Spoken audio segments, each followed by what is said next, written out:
घटनाओं को लेके ये प्रेस ब्रीफ है। पहली घटना 16/11 और 15/11 के बीच की है बिहियां थाना क्षेत्र से, जिसमें ज़मीनी विवाद को लेकर दो गोतिया के बीच में झंझट हुआ था। ज़मीनी विवाद जो खेत जो करने वाला था उसको लेके था। करीब 8 कट्टे की ज़मीन थी, जिसको कल संध्या में जो करने के लिए एक पक्ष गया हुआ था और उसी दौरान दूसरे पक्ष ने रोक टोक किया। वहाँ हल्की झड़प हुई और गांव पर आके फिर औरतों में संध्या के टाइम पर वहाँ पे झड़प हुई और रात में फिर वो थोड़ा खूनी संघर्ष में कन्वर्ट हुआ।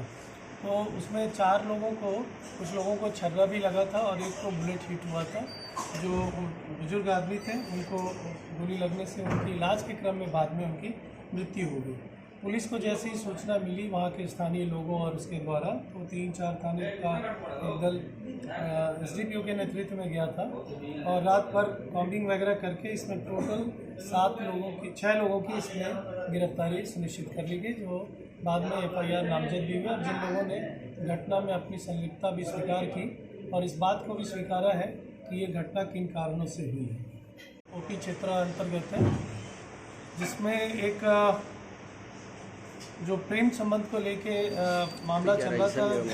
इसमें शाहपुर थाना क्षेत्र के जो एक व्यक्ति हैं चंदन तिवारी, वो किसी दूसरे जगह पे कृष्णगढ़ थाना क्षेत्र में सोहरा गांव में पहुंचे हुए थे रात में किसी के बुलावे पे, और उस जगह पे घर के लोगों के द्वारा आपत्तिजनक स्थिति में देखा गया और जब उन पर वार किया गया, भागने के क्रम में छत से गिरने से या मारपीट के कारण उनका चोट लगा और उस चोट के बाद उनकी मृत्यु हुई थी। इसमें भी पुलिस के द्वारा त्वरित कार्रवाई करते हुए टोटल 4 लोगों की गिरफ्तारी महिला सहित की गई है, क्योंकि इसमें कहीं ना कहीं कॉन्निवेंस था उसको अपने ससुराल में घर तक बुलाने में। पक्ष में पहले भी 2 घटनाएं प्रतिवेदित हो चुकी हैं शाहपुर थाना क्षेत्र में, और जो प्रेमिका है रूबी देवी, उनके पति और जो मृतक हैं वो दोनों अलग अलग घटनाओं में मारपीट के क्रम में जेल जा चुके थे। सर रूपी के उसमें सर वो बोल रहा है कि गांव के लोगों ने जब उसके पास आया तो जब चोर चोर का हल्ला हुआ तब वो गांव में गया, गांव में इलाज भी कराया, बताया। इलाज कराने के बाद वो फिर हम उसको घर लेकर आए तो कुछ गांव में उसके किसी के साथ बकझक हुआ था और लोगों ने उसको मार के मारा कर दिया। उसके बाद देखिए, पोस्टमार्टम रिपोर्ट से 2 बातें बड़ी स्पष्ट हुई। हम लोगों ने जो इंक्वेस्ट किया था और FSL भी गई थी, उसमें चोट कहाँ पे लगा, ब्लड स्टेन कहाँ पे है, जो छत पर से कूदने से जो घुटने में चोट के निशान होते हैं और जो स्वेलिंग वगैरह देखी गई थी तो वो भी पाया गया है, तो वो उसमें संदेह नहीं है। लेकिन हम लोग फिर भी पोस्टमार्टम रिपोर्ट और FSL की रिपोर्ट के आकलन के बाद और भी स्पष्टता से बता सकेंगे। मोबाइल के जरिए आपस में बातचीत करना और उस जगह पे पहुंचना, ये सारे तकनीक साक्ष्य उपलब्ध हैं, इसलिए उसमें कोई संदेह नहीं है। पहले से भी लिटिगेशन इनके बीच में रहा है और पहले से भी वो संबंध स्थापित हुए हैं, जिसकी वजह से घटनाएं पूर्व में भी जो घटना है वो संदेश थाना क्षेत्र में है, जो दिनांक 15/11 की रात्रि में 15/11 की रात्रि में जन्मदिन के अवसर पे एक BDC सदस्य है, उन्होंने अपने घर पे कुछ नाच का कार्यक्रम रखा था जिसमें नर्तकियां भी आई थी, और सलेमपुर गांव में ये जब कार्यक्रम चल रहा था उसी दौरान गायक जो थे उनके साथ में और नर्तकी से कुछ विशेष डिमांड गाने की भी, उसको परफॉर्म करने ना करने को लेके दोनों के बीच में बहस हुई और उस दौरान वहाँ पे गोली चलाई गई। जो गोली एक पार्ट पे लगा है जिसमें इलाज चल रहा है, अभी खतरे से बाहर बताया जा रहा है। दोनों को गोली लगी है। इसमें घटना को कॉन्कॉक्ट करने की कोशिश की गई थी। घटनास्थल जहाँ पे वास्तविक रूप से था उस जगह पे घटना को ना दिखा के और बताया गया कि रास्ते में उन्हें किसी तरीके से किसी अपराध कर्मी के द्वारा ऐसा कार्य किया गया है। तो जो इलाज के लिए ये लोग घटनास्थल मूल घटना से ले जा रहे थे, उस व्यक्ति की भी गिरफ्तारी हुई जिसने स्वीकार किया, और टेंट वाला भी जिसने साक्ष्य को छुपाया था, जहाँ टेंट के पास में ब्लड स्टेन वगैरह पहले से गिरा हुआ था, और आसपास के लोगों ने भी बताया कि गोली यहीं पे चली। तो उसमें इस्टेब्लिश कर लिया गया था कि घटनास्थल प्रथम कहाँ पे है और द्वितीय घटनास्थल किन कारणों से हुआ।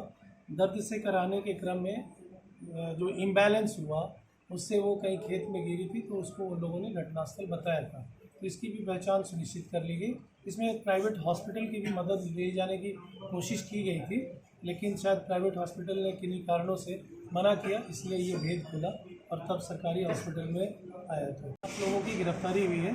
इसमें एक टेंट वाला भी है जिसने साक्ष्य को छुपाया था उसमें, और नीतू देवी बीडीसी है जिनके यहाँ इसको बुलाया गया था, और 3 ऐसे लोग हैं जिन लोगों ने साक्ष्य छुपाने और घटना को तोड़ मरोड़ के किसी और रूप में प्रस्तुत करने का कार्य किया था। वो है एक व्यक्ति के बारे में कि घटनास्थल पर वहाँ पर उपलब्ध थे जिस समय फायरिंग हुई, तो हम लोगों के पास वीडियो भी है, उससे भी कुछ उसके साक्ष्य को फायरिंग की भी सूचना आ रही है। बिल्कुल, इसको हर्ष फायरिंग ही आप कहेंगे।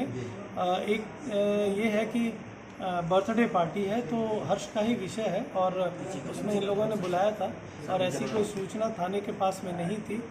छोटा कार्यक्रम था, परंतु उस कार्यक्रम में ये दुर्भाग्यपूर्ण घटना घटित हुई। तो इसमें बीडीसी को गिरफ्तार कर दिया जी, नीतू देवी की गिरफ्तारी सुनिश्चित की गई। तो हर्ष फायरिंग पे पहले भी था, इसके पहले जो घटनाएं घटित हुई थी उसमें भी हम लोगों ने दोनों पक्षों पर इक्वली कार्रवाई किया है कि या तो आप सूचना देके थाने को, आप थाने की मदद लें, फोर्स वहाँ पे आप कहें ताकि कंट्रोल में रहे, तो आप लोगों के माध्यम से लोगों से अपील भी करेंगे। चौथी घटना है आपसी विवाद में हत्या की घटना चांदी थाना क्षेत्र में दिनांक 15/11/22 की रात्रि में है। इसमें एक ही गांव में ये घटना घटी थी, और इस जगह पे छत पर 2 युवक ऐसा बताया गया और पाया भी गया कि नशे की हालत में थे, और दोनों के बीच में झड़प हुई किन्हीं बात को लेके, और उसके बाद एक युवक को धक्का देने के कारण वो गिरा, स्पाइनल इंजरी हुई और उस वजह से उस व्यक्ति की इलाज के क्रम में मौत हुई थी। इसमें जिस व्यक्ति ने धक्का दिया था उस व्यक्ति को भी गिरफ्तार कर लिया गया है। तो ये टोटल घटनाएं जो थी इधर बीच में रिसेंट जो हुई हैं, उन घटनाओं के कारणों में ये बातें बिल्कुल ओपनली आई हैं कि ये कहीं ना कहीं आपसी विवाद या किसी ज़मीनी विवाद को लेके, या फिर घर के अंदर में जो घटनाएं घटित हुई जिसमें पब्लिक को सूचना दे के और पुलिस की मदद लेनी चाहिए थी, वो नहीं लिया गया। तो आप लोगों के माध्यम से लोगों से अपील करेंगे कि ऐसी घटनाओं को बचाया जा सकता है यदि समय पर सूचना देके और सहायता दी जाए। सर, विकी मर्डर केस को लेकर भी काफ़ी करना चाहेंगे। एक जो हुआ था विकी का हुआ था, जो पूर्व वार्ड पार्षद के जो बच्चे हैं, पुलिस उसमें सही दिशा में अनुसंधान पे चल रही है और हम लोगों को अच्छे साक्ष्य भी मिले हैं। हम लोग उस पर काम कर रहे हैं। जब पूरा पटाक्षेप हो जाएगा और पूरे साक्ष्य एक साथ आ जाएंगे तो उसके लिए भी ब्रीफ आपको कर दिया जाएगा। और दूसरी हत्या की जो घटना शिवगंज की हुई थी, जिसमें आकाश पटेल की हत्या हो गई थी और एक व्यक्ति उसमें से इंजर्ड थे, तो उस घटनाक्रम में पुलिस के हाथ में अभी जो नामजद अभियुक्त हैं वो नहीं लगे हैं। लगातार अलग अलग स्टेट और ज़िलों में छापामारी जहाँ जहाँ हो रही है वो किया जा रहा है। और इसके साथ भी जो कानूनी अग्रतर कार्रवाई है वो भी हम लोग साइमल्टेनियसली उसको भी चला रहे हैं। जो भी कार्रवाई होगी वो सख्त ही होगी और निसंदेह इसमें कानून का राज स्थापित है। शहर में 100 जगह CCTV लगाने का यहाँ पे आया है हुआ था, तो उस समय ऐसी आवश्यकता महसूस की थी और 52 पॉइंट को हम लोग चिन्हित किया था पुलिस ने, और उस जगह पर किस तरह का कैमरा लगना चाहिए और कितने नंबर में लगना चाहिए, इसको एनालाइज करके और हमने प्रारंभिक एक रिपोर्ट दी और जिला पदाधिकारी महोदय से इस पर चर्चा हुई। तो शहर और आम व्यक्तियों की सुरक्षा और साक्ष्य के दृष्टिकोण से उन जगहों को वाइटल मानते हुए हम लोगों ने प्रपोज कर दिया है।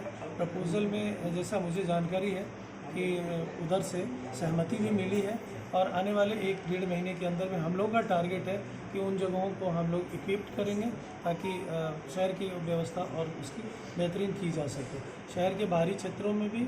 और इसका हम लोगों को बेहतर एक पुलिसिंग करने में सहायता मिली है बिहियाँ, शाहपुर और पीरो और जगदीशपुर में भी, जहाँ नगर पंचायत है उन जगहों पे भी जो CCTV लगे हैं उस जगह पे कई घटनाएं हम लोगों ने उसके आधार पे उद्भेदित की है। और उससे भी ज़्यादा है कि जब लॉ एंड ऑर्डर की स्थिति आती है, जब भी कोई फेस्टिवल टाइम होता है या प्रोसेशन होता है, जलसा निकलता है, तो उस दौरान भी वो हमें कहीं ना कहीं पर